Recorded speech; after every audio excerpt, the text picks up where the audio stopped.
Halo, assalamualaikum. Di video sebelumnya, aku berbagi pengalaman mudik lebaran bersama KM Tidar, mulai dari kota Batam menuju ke kota Surabaya. Nah, di video kali ini aku mau spill isi dari KM Tidar dan fasilitas apa saja sih yang didapat kalau kita naik KM Tidar ini. Kebetulan kali ini aku dapat tempat tidur yang ada di deck 4 atau lantai 4.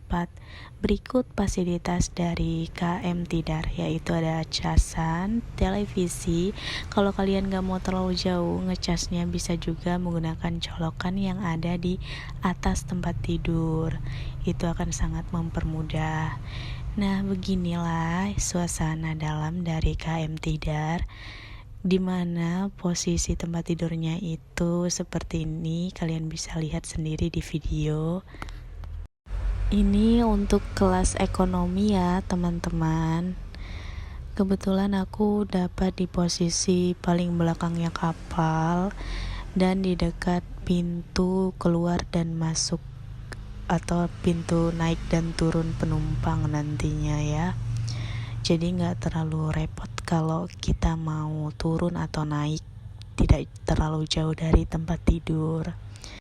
Belum terlalu ramai dari pelabuhan Seikolak Kijang menuju Jakarta, karena aku berangkatnya juga masih awal banget ya, yaitu di tanggal 14 Maret.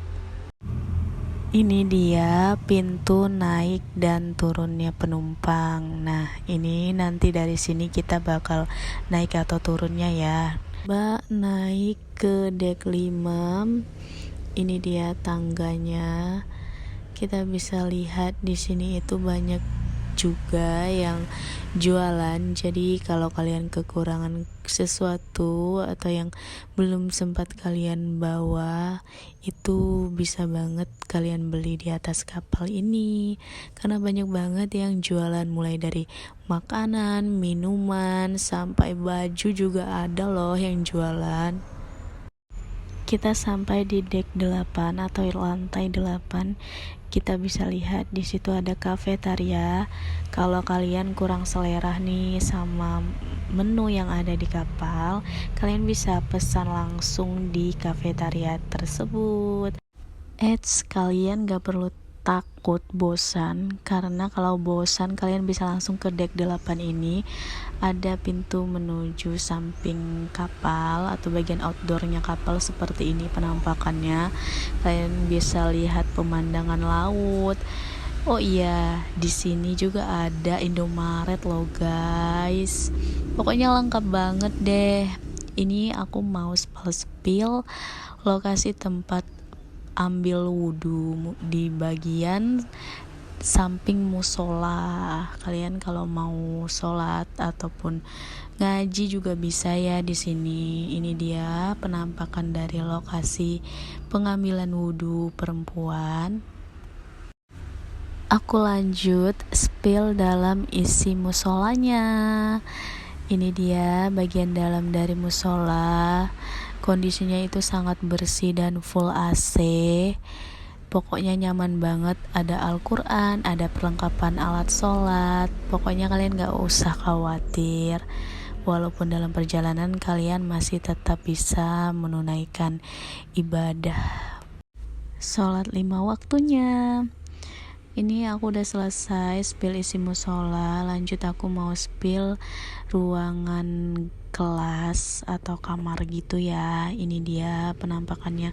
Karena sepi, aku langsung lanjut ke balik ke tempat tidur aku. Agak sedikit takut ya.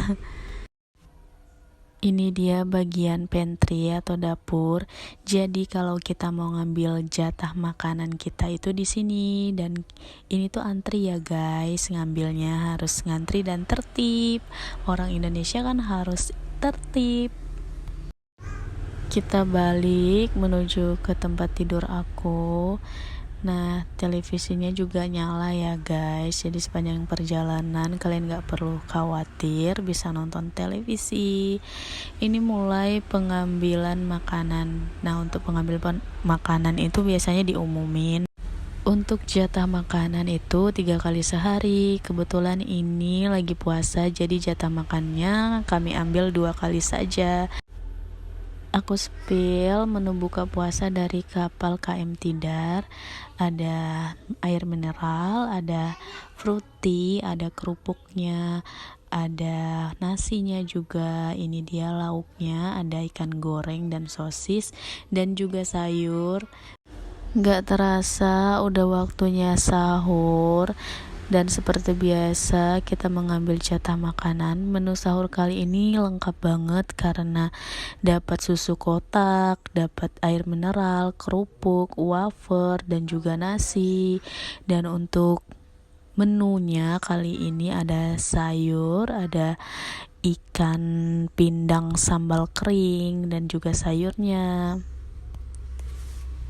Kalau kalian kurang suka nih sama menunya, atau kalian membawa pop mie atau mie instan, bisa juga kalian seduh karena di kapal KM Tidar juga ada air panasnya.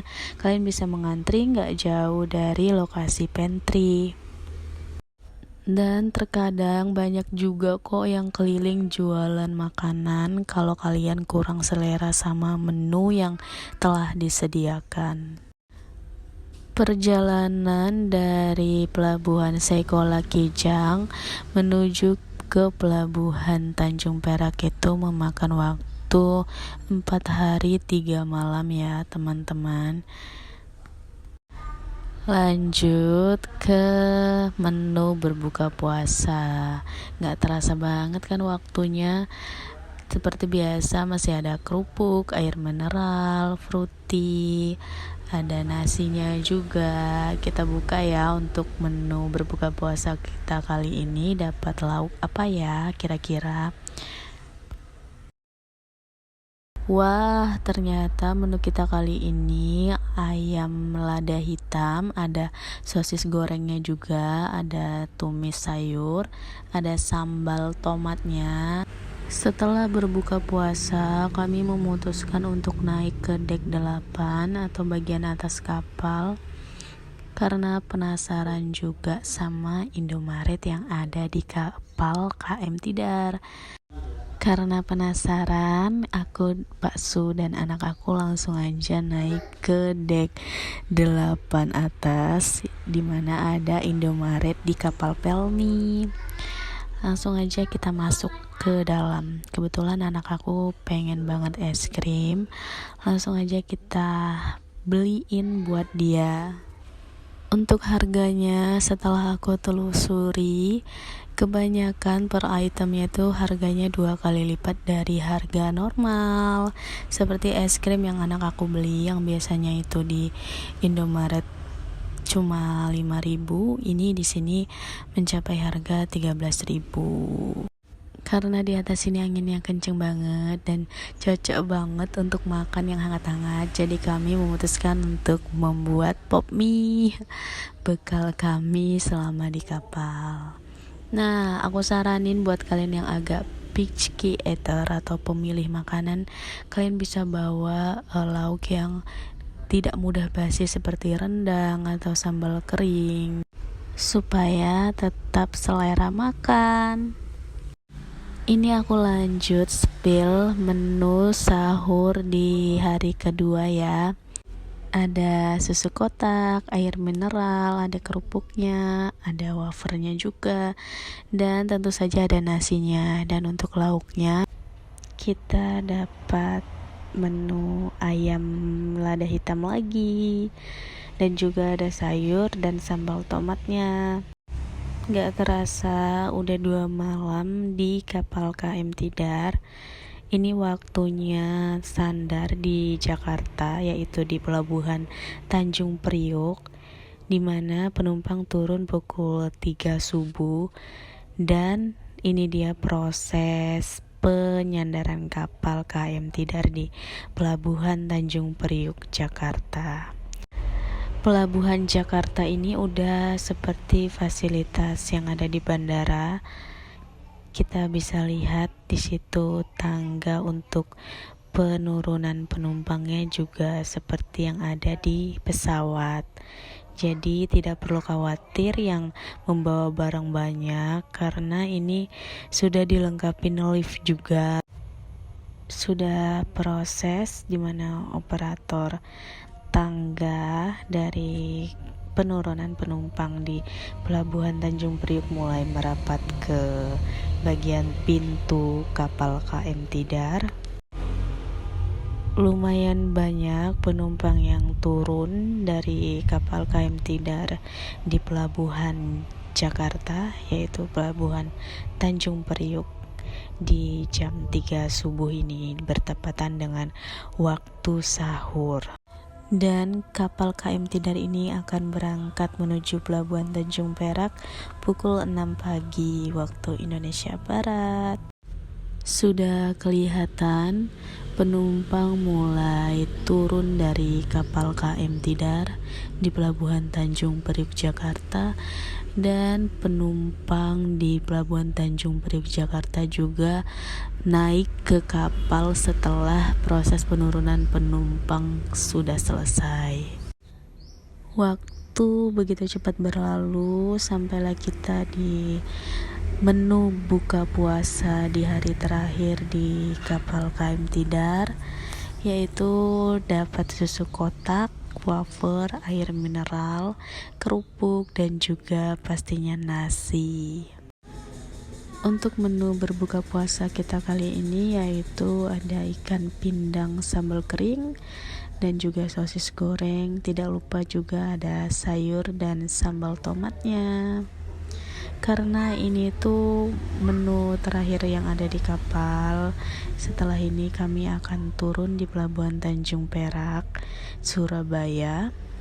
Tepatnya ini diumumkan pengambilan makanan berbuka di pukul 3 sore, dan kami bersandar di Pelabuhan Tanjung Perak pukul 4 sore. Daripada mubazir, langsung aja aku bungkusin dan aku pisahin lauk dan nasinya untuk bekal selama perjalanan menuju kampung halaman. Antisipasi karena namanya juga punya anak kecil ya. Nah, tanpa terasa kita udah sampai di Pelabuhan Tanjung Perak, Surabaya. Ini tepatnya di pukul 4 sore. Itu dia isi atau gambaran dari dalam kapal KM Tidar beserta fasilitas apa saja yang didapatkan. Sekian dulu video dari aku, semoga bermanfaat dan membantu memberi gambaran bagaimana situasi di kapal dan fasilitas apa saja yang didapat. Sampai ketemu di video selanjutnya, perjalanan menuju kampung halaman. Assalamualaikum.